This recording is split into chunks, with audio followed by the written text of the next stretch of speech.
Good afternoon. Had a little technical difficulty because I'm trying to do, two, three things at one time. Trying to finish up making some packages since I got home, so that these orders can go out first thing in the morning. This is just most of the things that this person ordered is all tallow based products, but some of my other stuff is just natural, holistic, no chemical crap. So, all right, that is ready to rock and roll. Let me shut this down. Otherwise, what I was watching may pop up. There we go. All right. Hey, Don. Good evening. Nice to see you. So I'm going to just go over a little bit, clean some of that up. So my name is Laura Russell. I am a registered nurse. My channel is at Healthy Carnivore, and I've been a nurse for over 22 years. Doesn't seem like it can be that long. Hey, Tara. Hey, Erica. Um, but have been a nurse for that long. Started keto in 1991, way before I ever went to nursing, and did the clean ketogenic for 26 out of 28 of those years.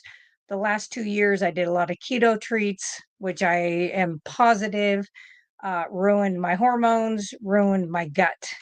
And then just over 6 years ago, 6 years and 1 month now, I went carnivore, and just a little, like, it's probably close to 3 years now that I actually transitioned to the lion diet. Ruminant meat seems to be what works the best with my body. I feel my best, I have the best energy, and I do eat a very high fat. So my fat to protein ratio is 80 to 20. 80% fat, 20% protein. And that's what I have found has worked the best for me. And that has been right at a year that I've been doing that really high amount. Um, and I'm going to keep doing it until it doesn't work. When it doesn't work, it's like everything else. It's like that N=1 experiment. Then you transition, you change something up. I will occasionally have a fermented dill pickle. Um, and that's mostly just if I feel like my gut needs a little bit of a reset, I will do that. But generally, I really just like to eat my ruminant meats and my ribeye fat. I'm pretty sure if they drew my blood, it would have ribeye fat in it, and I'm okay with that. So tonight, hey Marla, Dawn says I've had gout, but it's gone on carnivore. So yes, we'll go over some of that. So I'm going to kind of explain what gout is. I have seen a ton of gout in my career as a nurse, and all the ones that I saw, they basically had, yeah, four of these things. Actually, five of these things, maybe six of these things. So we'll go over that. Hey T, how are you? Yes, happy Monday. I don't mind Mondays. They don't bother me. Monday, I'm very OCD-ish in my exercising, so I always do sprinting Monday, Wednesday, Friday, and then I do my arm workout Tuesday, Thursday, Saturdays, and take Sunday off. Or if let's say I take Saturday off, then I do my arm workout on Sunday, but I'm very routine. I like my routines.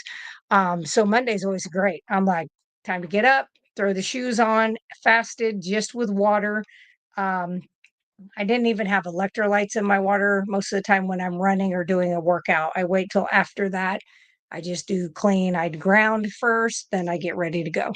So that is what I do. Let me just make sure this isn't okay, because I am on call. So I want to make sure it's not a patient reaching out. Um, so tonight, what I'm going to go over is gout. And like Don, he's had gout. So anybody that has had a flare of gout or suffered with that for a long time, most people go on medication called allopurinol. That's the main one. There is another one. I don't remember what it is because 90% of the patients I ever took care of were on allopurinol. Um, some people take tart cherry juice, things like that. So gout is when there is a buildup of uric acid in the blood. Okay. And what happens is that gets crystallized and it gets stuck in the joints, and it especially gets stuck in like the smaller joints. I have had somebody that had gout in their shoulder and their elbow, but most every patient I ever had, it was in like the thumb area, like here, might be in here, knuckles, sometimes here, big toe, second toe. That's generally the places that I've seen it. But I have had somebody that did have gout in the larger joints, so it can happen. It leads to extreme pain, lots of swelling, redness, inflammation. Um, but everybody always talks about, oh, you can't have meat because that's what causes gout. So, this is something that my brother-in-law has trouble with. He's on medication for gout, allopurinol, and he was always eating, like, the, deli ham, deli turkey, deli stuff, and his doctor said, "Nope, quit doing that. You need to do celery, you need to do this and that." So he did that. His gout got 3 times as bad, and I was like, "I'm pretty sure celery actually has more uric acid in it than what these meats cause." So I went out and, of course, I went to DuckDuckGo because I don't use Google, and sure enough, and so I printed that off, and studies that went with that, went out to PubMed and got those studies and gave them to his doctor, and he was like, "Well," he goes, "Still," he goes, "there's no reason he can't eat vegetables." And I said, "I didn't say he couldn't eat some other vegetables if he wants to eat vegetables, but you're having him eat the highest uric acid vegetable and telling him not to eat, lunch meat." And I'm not saying that lunch meat's your best option, but it's better than that. It's definitely better than celery. So as he has tried to transition off of that, and he's eating like whole carrots, like the old style, not the little baby carrots that are washed in bleach or anything, he's done so much better. So hopefully we can get him off that medication. Um, so the things that we have seen this that is the cause of having these gout flares is the high fructose intake. So that's going to be from your sugar, like in your candy, your actual sugar candy. It's going to be even fruit and especially soda. That increases uric acid production.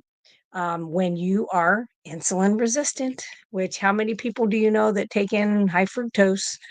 Um, are insulin resistant. So high insulin levels reduce the kidney's ability to excrete um, the uric acid, which then, of course, it compounds and builds up. So it's a main thing. Metabolic syndrome, which is obesity, high blood pressure, and diabetes, those all increase the risk of your gout, mostly because of you're taking in high fructose and your insulin resistance, but also your little small blood vessels, your capillaries. All of those are compromised. They're harder. They're not as elastic when you are diabetic and your blood sugars are high. So things are going to get caught in there much easier. Alcohol, especially beer and liquor, that inhibits uric acid elimination. So it's kind of like it just blocks the ability for that to be removed from your body. Certain medications, which how many people out here, you guys probably even know people who are taking diuretics.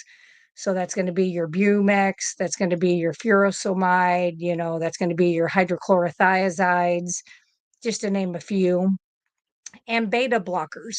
So beta blockers end in OLOL, like metoprolol. Okay. Um, any of those increase uric acid production in the body, whether you're taking anything in that causes higher, wouldn't matter. It causes you to actually make more. And then genetics. Some people are going to have higher uric acid levels and have the ability to secrete less if they have kidney issues that are genetic. Now, as for gout itself being genetic, I think that all has to do with what you do with your lifestyle. That's just my opinion. And I am not a doctor, I am a nurse. So Dan says, my father got it on eating greens, and I got it on pasta sauce or flavored water with aspartame. Yeah. Yeah. A lot of people have said that drinking like the sparkling water, that had like the sweetener mixed into it. And it might have been aspartame. Now you say that, I'm not positive. I have to look back at that email. But anyway, is that did lead that to them as well. So yeah, the vegetables is what did it to me. Where I would get mine back in the day was I'd get a little bump of it just on the side of my favorite finger. Not that I use it very often on most people, but I have occasionally.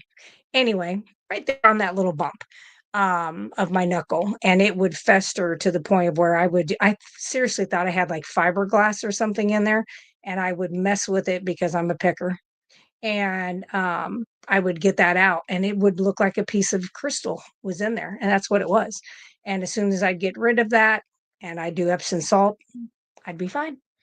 Um, so the main thing that I always look at is, could the ketogenic or carnivore diets help gout?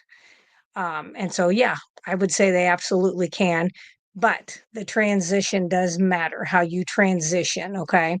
So, a lot of times when people first switch over to keto or to carnivore, they get a gout flare up. Um, some people are like, well, I feel like I had the keto flu, but I had this. And I'm like, yeah, it could be a little bit of both. So, when you're switching to either one of those diets from the standard American diet, the body does dump excess uric acid. That's just in the beginning, which can temporarily trigger a flare up. This usually improves once your insulin resistance is corrected. So that is one of those where I am not a carnivore or keto policeman where I'm like, you have to eat exactly as I say, as I do. But I would say during a transition phase where you're trying to get into the healthiest you can, I really would try to be as clean and stay as true to that as possible until you get these items taken care of. And then once you get that taken care of, I'm all for somebody trying, like, say you love asparagus, say you love berries, whatever it may be. If there's something that you really like, I say give it a try. You'll only know if it works for you if you try it.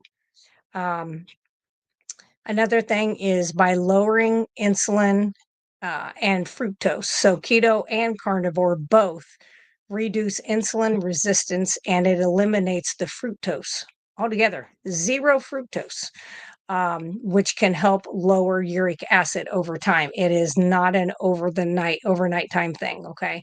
It is something that you're going to have to put a little energy into, but I still think it's better to put the energy into fixing that than it is to throw a pill down your throat that has side effects, and they all have side effects.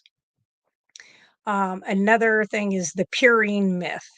People are often told to avoid meat because of the purines, but high insulin and fructose make a bigger, they are bigger culprits than any meat, and that's including, your deli meats, your processed meats, your bacons. Um, High insulin and fructose absolutely will cause a higher spike in your uric acid. Hydration and electrolytes. So that is very important. And as you guys all know, if you switch from standard American diet into, carnivore, keto, ketovore, whichever cleaner way of eating that you're doing, is that you have to stay hydrated and you have to keep your electrolytes up. I don't know how many of you guys here, but myself, I did not do well at that in the beginning, and I literally passed out, stood up from my bed, went to take 2 steps, and down I went because I have naturally extremely low blood pressure anyway. Um, it's very common for me to be high 80s over 50s, and my pulse to be in the 50s. That's just where I run. Even when I was 313 pounds, that's where I ran. I might get up to 100, but most of the time not. If it was 100, it's because I had, walked half a mile to get in to get my blood pressure checked, and they didn't give you time to recover. So, but staying hydrated and getting enough sodium, potassium, and magnesium, that will really help those kidneys flush out the uric acid. Now, of course, you will have people that have like chronic kidney disease, different levels, and that will sometimes slow down how fast that they're able to get rid of the uric acid. but I just say staying the course will really help you get that out of there. Let's see if anybody, okay, no questions. If you have a question, throw it in there. And whether you're watching this on the live replay, doesn't matter. If there's somebody that has gout, has questions about gout, you can always share this out. Okay. Um, so the best practices for gout is to eliminate sugar. Processed carbs are the worst offenders for uric acid. And I'd say most people that I've seen that I know have gout from taking care of them, when you see them in the grocery store, I try to keep a poker face, but what's in the cart? I mean, it's always the processed stuff. Um,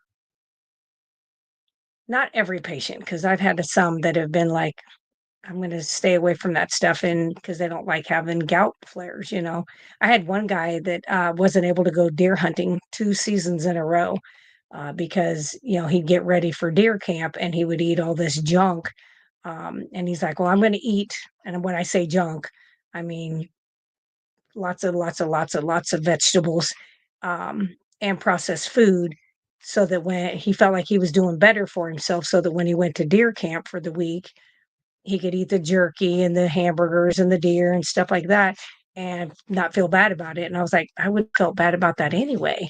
But it threw him into such bad gout flares 2 years in a row. And finally I was like, quit doing that. Like, eat the jerky before you go, eat or make extra jerky, whatever you got to do.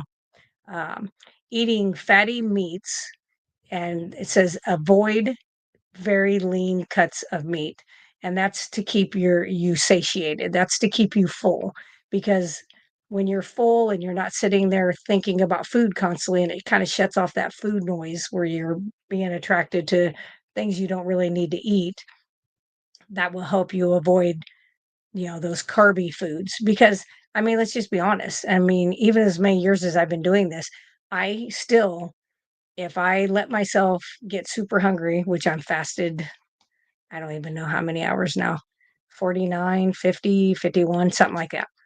But I'm not hungry at all. Like, I have zero, and like I have all the energy. But previously, when I wasn't used to doing the fasting every so often and the OMAD and stuff like that, if I let myself get hungry, I mean, I didn't think about like brownies and stuff like that, but I would think about just regular food, like pasta or something like that. And I'm not even a pasta eater, but it was just like my body is like, that it turns into energy very quickly, even though it peters out very quickly and it's a dirty energy. My brain would think of that. And I'm like, yuck, I can't even imagine putting a noodle in my mouth. The thought of it just, it's like peasant food. No, thank you. So another thing is making sure you are drinking plenty of water, because you need to flush out that uric acid, and it's easier for your kidneys to filter that stuff out if you have the fluid behind there, which that's true with almost everybody. Most people are walking around with some percentage of dehydration. And I see this a lot because I'm drawing people's blood. I've started IVs, that kind of stuff. And I would say just about everybody I've ever poked. There's been a few. I've had a few that have come, or I've went to their house, or they've come in, and I'm just like, wow, you drink water? And they're like, yeah. And I'm like, I can tell. Or I'll have them say, oh, the doctor told me to fast, so I didn't eat or drink anything for 24 hours. And I'm like, you didn't drink water? No, they told me I can't. And I'm like, okay, but you took all these medicines on an empty stomach with no water. And they're like, well, a swallow. And I'm like, it's not enough. I'm like, your poor little stomach. Another thing is limiting alcohol, and it says especially beer and liquor, and I would say those turn into, sugar extremely fast. Um, and then it says to kind of help keep yourself from getting into a really bad gout flare is where you kind of ease into keto or carnivore to avoid that temporary uric acid spike. And same with oxalate dumping and the keto flu and all that stuff, is to go into it slow. I'm going to be completely 100% transparent. That is not what I did. That's not my personality. I am all or none. and I went into it and I paid the price. I passed out once, only once, because after that I was like, I literally got up, went in the kitchen, and I put Redmond's real salt, a huge pinch of it, under my tongue. I have no idea how my brain knew to do that, but that's what I did, and boy, did that work. Um, and then, of course, if you think you're having an issue, even before sometimes the joints will get red or inflamed or anything, is you can have your uric acid levels tested. And you can do that as you go along with some of your other lab work that you get, uh, on your journey to getting back to good health. And some of us have never been in good health, even as little kids. So I should say getting back to good health if you had it, and if not, getting to good health. So many people see long term relief from gout after adopting low carb, high fat diets because it corrects the metabolic issues rather than just treating the symptoms, which is what we know medications do. They quiet the symptom, they do not cure what the issue is. High blood pressure meds do not cure your high blood pressure, they quiet the symptom.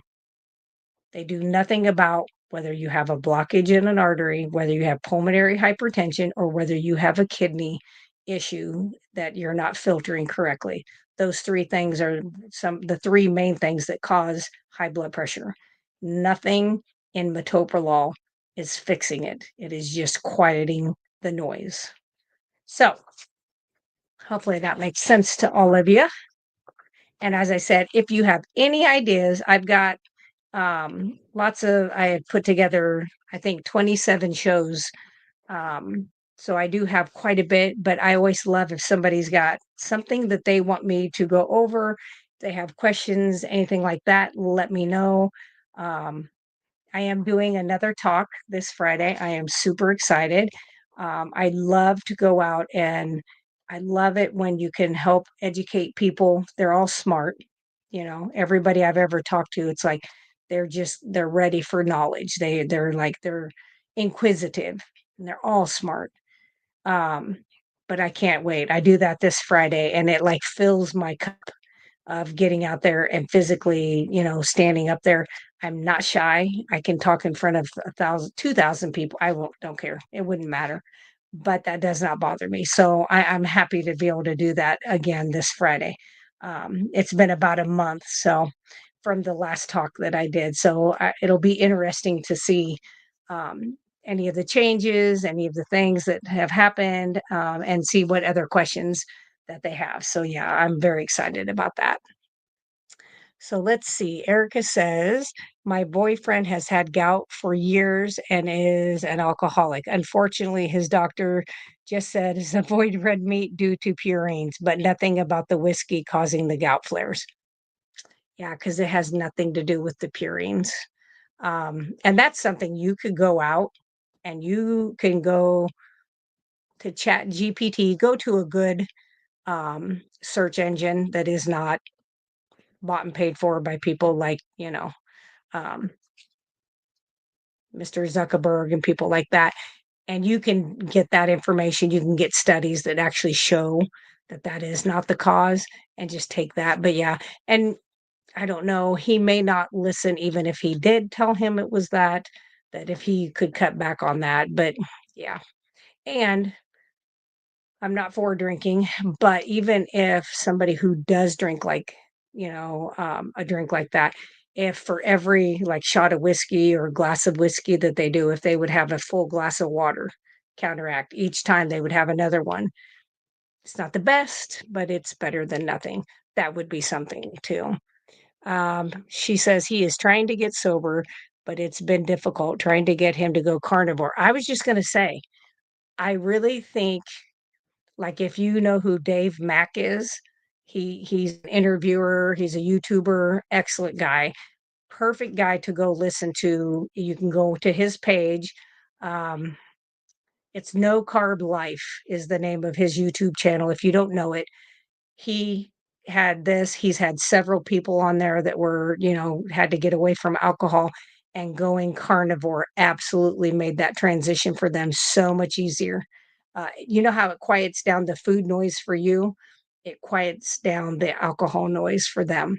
So I would definitely go out there and look for that. So I'm holding my mouth shut right now and not saying, "Hey, look, no flare-ups now that he's been sober 3 weeks." Yeah, you can think it in your head, you can tell us, but definitely do not say anything to him like that. But he will hopefully he'll notice, but yeah, I would just be the one to cook for a while. I'd be like, "Hey, I made steak or I made hamburgers, I made this, and here's some cheese, and you like eggs?" And everybody loves bacon on everything, and I would just keep doing that and just make smaller and smaller and less of the other sides, and just see if you can't get him to he won't even know the difference. But that's what I would try. She says, "I have been keeping my mouth shut, but he said no gout flare-ups in the last 3 weeks that he's been sober." Yeah. So he'll get it. He'll see that that has happened, but I think if you go out there and look up Dave Mack's channel, that No Carb Life, and just go in and you can go up to the search bar and just put how carnivore has helped me, get away from alcohol, something like that. I think you'll see he has multiple people that have come on there that have interviewed with him, plus his story that he goes over. So that's what I would do. And then just play it, like sit next to him on the couch and play it to where you're the one watching it, but he might hear some of it subliminally. Like, hey, the commercial people do it on TV commercials. Why can't you do it just in the background and just let him hear it? So that's what I would do. Um, so let's go over next week's thing. So I'm going to go over the three largest diseases in the US, based on the prevalence and the impact.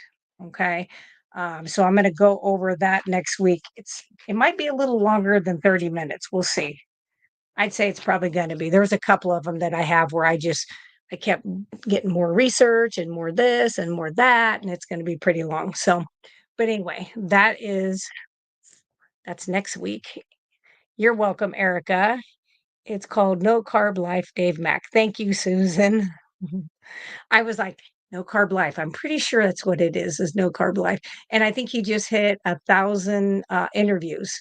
I think I saw that pop up on there today. My hair looks funky. Anyway, so yeah. The My Zero Carb Life is the other lady. Oh, yeah, yeah, yeah. Yep, you're right. Yep. Yeah, but his really does have some information on there about the alcohol, and like I said, if you just play it where you're not purposely don't look like you're purposely letting him listen to it, but he just happens to hear some of it. Um, no offense to any of the men out there. I'm just gonna base this on my husband, who I love dearly, but if I mention something, he usually kinda poo-poos it or just kinda, "Ah, well," but if he hears another dude say it, he literally will come to me and be like, "Hey, such and such said this. Did you know anything about that?" And I'm like, I've been doing that for 10 years. I'm pretty sure I've mentioned it 5, 6, 20 times." And he's like, "Oh, okay. Maybe I have heard that before." And I'm just like, "Why?" Yeah, Tara, they're all I think no offense to the men who are here, but I think they're all that way, and that's okay. That's why we love them, right? So anyway, thank you guys for watching tonight. Like I said, if you like this, please like it and share it out if you have somebody who has any issues with gout.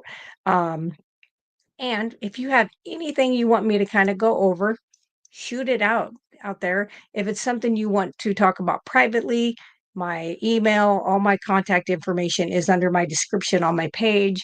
Um, and I have no problems doing that as well. So, as I always say when I'm ending, Susan says her husband hears her nagging. Absolutely. And I'm always like, if you do it the first time and I don't have to say it the second time, it's not nagging. That's reminding, right? You guys have a wonderful evening. And as I always say, meet, heat, eat, and repeat. See ya.